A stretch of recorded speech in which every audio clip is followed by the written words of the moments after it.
श्री याज्ञवल्क्य जी, ये ब्रह्मा जी के अवतार है। एक समय की बात है कि ब्रह्मा जी एक यज्ञ कर रहे थे। ब्रह्मा जी की पत्नी सावित्री जी को आने में देर हुई और शुभ मुहूर्त बीता जा रहा था।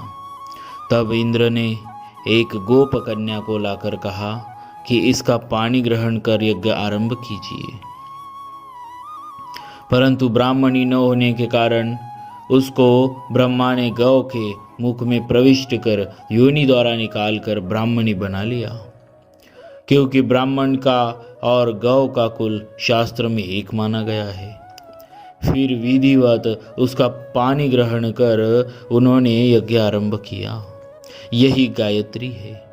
कुछ देर में सावित्री जी वहां पहुंची और ब्रह्मा के साथ यज्ञ में दूसरी स्त्री को बैठे देखकर उन्होंने ब्रह्मा जी को शाप दिया कि तुम मनुष्य लोक में जन्म लो और कामी हो जाओ।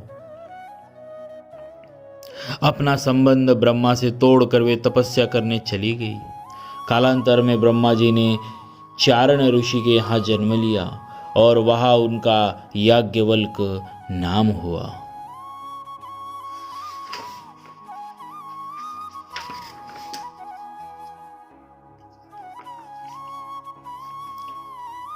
तरुण होने पर वे शापवशात अत्यंत कामी हुए, जिससे पिता ने उनको घर से निकाल दिया। पागल सरी के भटकते हुए वे चमत्कारपुर में शाकल्य ऋषि के यहाँ पहुँचे और वहाँ उन्होंने वेदाध्ययन किया।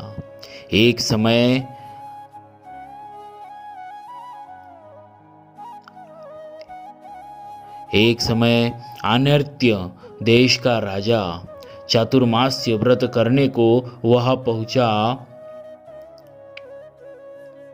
और उसने अपने पूजा पाठ के लिए शाकल्य को पुरोहित बनाया। शाकल्य ऋषि नित्य प्रति अपने यहाँ का एक विद्यार्थी पूजा पाठ करने को भेज देते थे। एक बार याज्ञवल्क्य जी की बारी आई। यह पूजा आदि करके जब मंत्राक्षत लेकर आशीर्वाद देने गए, तब वह राजा विषय में आसक्त था। अतः उसने कहा कि ये लकड़ी जो पास ही पड़ी है, इस पर अक्षत डाल दो। याज्ञवल्क्य जी अपमान समझकर क्रोध में आशीर्वाद के मंत्राक्षत काष्ठ पर छोड़कर चले गए। दक्षिणा भी नहीं ली। मंत्राक्षत पड़ते ही काष्ठ में शाखा पल्लव आदि हो गए। यह देखकर राजा को बहुत पश्चाताप हुआ कि यदि अक्षत मेरे सिर पर पड़ते तो मैं अजर अमर हो जाता। दूसरे दिन राजा ने शाकल्य जी को कहला भेजा कि आज भी उसी शिष्य को भेजिए, परंतु उन्होंने कहा कि उसने हमारा अपमान किया है, इसीलिए हम नहीं जाएंगे। तब शाकल्य ने कुछ दिन और विद्यार्थियों को भेजा।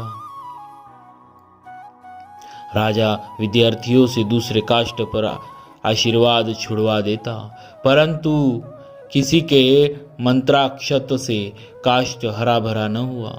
यह देखकर राजा ने स्वयं जाकर आग्रह किया कि आप याज्ञवल्क्य जी को ही भेजे, परंतु इन्होंने साफ जवाब दे दिया। शाकल्य को इस पर क्रोध आ गया और उन्होंने कहा, जो शिष्य को एक भी अक्षर प्रदान करता है, पृथ्वी में ऐसा कोई द्रव्य नहीं है जो शिष्य देकर उससे ऋणी उरुन हो जाए। उत्तर में याज्ञवल्क्य जी ने कहा, जो गुरु अभिमानी हो, कार्य अकार्य क्या करना है, क्या करना उचित है, क्या नहीं को नहीं जानता हो, ऐसा दुराचारी चाहे वो गुरु ही क्यों न हो, उसका परित्याग कर देना चाहिए। तुम हमारे गुरु नहीं, हम तुम्हें छोड़कर जाते हैं। यह सुनकर शाकल्य ने अपनी विद्या लौटा देने को कहा और अभिमंत्रित जल दिया और इसे पीकर वमन कर दो। याज्ञवल्क्य जी ने वैसा ही किया। अन्न के साथ वह सब विद्या उगल दी। विद्या निकल जाने से वे मूढ़ बुद्धि हो गए। तब उन्होंने हाटकेश्वर में जाकर सूर्य की 12 मूर्तियां स्थापित करके सूर्य की उपासना की। बहुत काल बीतने पर सूर्यदेव प्रकट हुए और वर मांगने को कहा। याज्ञवल्क्य जी ने प्रार्थना की कि मुझे चारों वेद सांगोपांग पढ़ा दीजिए।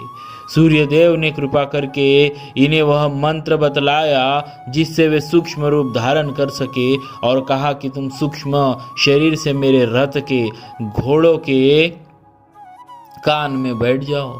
मेरी कृपा से तुम्हें ताप न लगेगा। मैं वेद पढ़ाऊंगा, तुम बैठे बैठे सुनना। इस प्रकार याज्ञवल्क्य जी ने सूर्य से सांगोपांग चारों वेद पढ़े। यह वृत्तांत स्कंद पुराण से लिया गया है भक्तों। श्रीमद् भागवत में इनकी कथा इस प्रकार है। याज्ञवल्क्य जी ने ऋग्वेद संहिता वाष्कल मुनि से और वाष्कल जी ने पैल से सुनी। पैल ने श्री व्यास जी से पढ़ी थी। इस प्रकार यजुर्वेद संहिता व्यास जी ने अपने शिष्य वैशंपायन जी से कही। वैशंपायन जी से याज्ञवल्क्य जी ने पढ़ी। एक बार वैशंपायन जी को ब्रह्म हत्या लगी। हत्या लगने का प्रसंग इस प्रकार से है कि एक बार समस्त ऋषियों ने किसी विषय के संबंध में विचार करने के लिए सुमेरु पर्वत पर एक सभा करने का निश्चय किया। उसमें यह नियम किया कि जो ऋषि उस सभा में सम्मिलित नहीं होगा उसको 7 दिन के लिए ब्रह्म हत्या लगेगी। उस दिन वैशंपायन जी के पिता का श्राद्ध था, इसीलिए वे अपनी नित्य क्रिया के लिए अंधेरे में ही उठकर स्नान को जाने लगे तो एक बालक पर उनका पैर पड़ा और वह मर गया। इस बाल हत्या के शोक से वे सभा में न जाग सके। इस प्रकार एक तो उन्हें बाल हत्या लगी, दूसरी ब्रह्म हत्या। इन दोनों हत्याओं के निवारणार्थ वैशंपायन जी ने अपने सब शिष्यों से प्रायश्चित करने को कहा। तब उनके शिष्य चरकाव वध्यर्यु ने हत्या दूर करने वाले व्रत का आचरण किया। उस समय याज्ञवल्क्य जी ने गुरु वैशंपायन जी से कहा, भगवान ये चरकार्ध वर्यु ब्राह्मण तो बहुत ही थोड़े शक्ति रखते हैं, इनके व्रत पालन से लाभ ही कितना है। मैं अकेला ही आपके प्रायश्चित के लिए बहुत ही कठिन तप करूंगा। यह सुनकर वैशंपायन जी रुष्ट होकर बोले, मुझे ब्राह्मण का अपमान करने वाले ऐसे शिष्य से कोई प्रयोजन नहीं। तुमने अब तक मुझसे जो कुछ अध्ययन किया उसका शीघ्र शीघ्र त्याग कर दो और यहाँ से शीघ्र चले जाओ। श्री याज्ञवल्क्य जी ने युजुहा श्रुतियों को वमन कर दिया और वहां से चल दिए।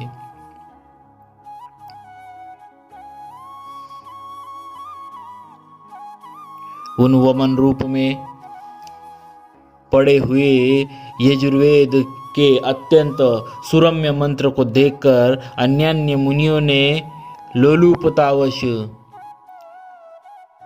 तीतर का रूप धारण कर उन्हें ग्रहण कर लिया। तीतर रूप इसलिए धारण कर लिए कि ब्राह्मण रूप से वमन को कैसे निकलेंगे। यही कारण है कि वह अत्यंत मनोहर यजुः शाखा तैत्तिरीय शाखा कहलाई। तत्पश्चात याज्ञवल्क्य जी ने वैशंपायन जी भी, जिनको न जानते हो, ऐसी यजुः श्रुति की प्राप्ति के लिए भगवान सूर्य की आराधना की। इनकी उपासना से प्रसन्न होकर भगवान सूर्य ने अश्वरूप धारण कर उनकी कामना अनुसार उन्हें वैसा ही यजुः श्रुतियाँ प्रदान की। वही वाजसनेय शाखा के नाम से प्रसिद्ध है। वाजसनेयी संहिता के आचार्य होने से इनका नाम वाजसनेय भी हुआ।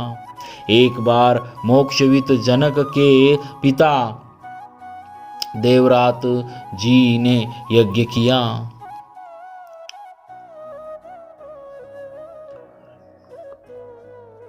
अध्वर्यु कर्म में जो प्रायश्चित आदि रहता है उसे वैशंपायन जी करा रहे थे।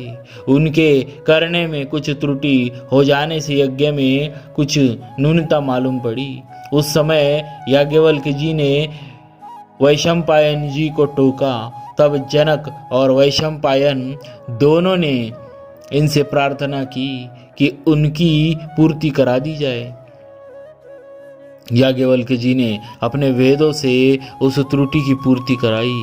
यज्ञ समाप्त होने पर देवरात जी ने जब वैशंपायन जी को दक्षिणा दी तब याज्ञवल्क्य जी ने उसका विरोध किया और कहा कि यह सब दक्षिणा हमको मिलनी चाहिए, न कि वैशंपायन को, क्योंकि यज्ञ की पूर्ति तो हमने अपने वेदों से कराई है। अंत में महर्षि देवल ने वह दक्षिणा दोनों में आधी आधी बंटवा दी। याज्ञवल्क्य जी ने उनके कहने से स्वीकार कर लिया। एक बार देवरात जी के पुत्र मोक्षवित राजा जनक ने ब्रह्मनिष्ठ ऋषियों का समाज एकत्र किया और 1,000 गवों को समलंकृत कर यह प्रतिज्ञा की कि जो ऋषि ब्रह्मनिष्ठ हो वह हमारे प्रश्नों का उत्तर दे और इन गवों को ले जाए। उन सब ऋषि सोचने लगे कि ब्रह्मनिष्ठ तो हम सभी हैं, तब दूसरों का अपमान करके हम में से कोई एक गाय को कैसे ले जाए। इतने में याज्ञवल्क्य जी आए और उन्होंने यह कहते हुए कि मैं ब्रह्मनिष्ठ हूँ, अपने शिष्यों को आदेश दी कि इन गवों को आश्रम पर ले जाओ, मैं इनके प्रश्नों का उत्तर दूंगा। इस पर अन्य सब ब्रह्मनिष्ठ ऋषि बिगड़ गए। तब इन्होंने सबको परास्त किया। राजा जनक याज्ञवल्क्य जी के शिष्य हो गए। श्री तुलसीदास जी ने भी इन्हें परम विवेकी कहा है। जाग बलिक मुनि परम विवेकी। रामचरितमानस। सूर्य भगवान से समस्त वेद ज्ञान प्राप्त होने के बाद लोग आपसे बड़े उत्कट प्रश्न किया करते थे। आपने सूर्य भगवान से शिकायत की, तब उन्होंने वर दिया कि जो कोई तुमसे अति प्रश्न करेगा तथा तुमसे वाद विवाद करेगा, तुम्हारे निश्चित किए यथार्थ सिद्धांत पर भी वितंडावाद करेगा, उसका सिर फट जाएगा। वर्णन आया है कि शाकल्य ऋषि ने याज्ञवल्क्य जी का उपवास किया तो उनका सिर फट गया। तभी से सब लोग इनसे प्रश्न करने में डरने लगे। इन्होंने काकभुशुंडी जी से श्री रामचरितमानस श्रवण किया और महर्षि भरद्वाज जी को सुनाया तथा ते ही सब जाग बलिक पुनि पावा, तेनी पुनि भरद्वाज प्रति गावा। रामचरितमानस।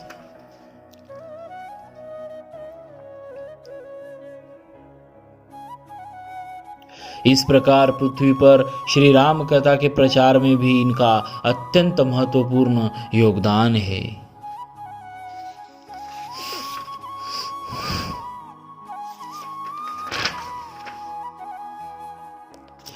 बोलिए श्री याज्ञवल्क्य जी महाराज की जय, भक्तवत्सल भगवान की जय।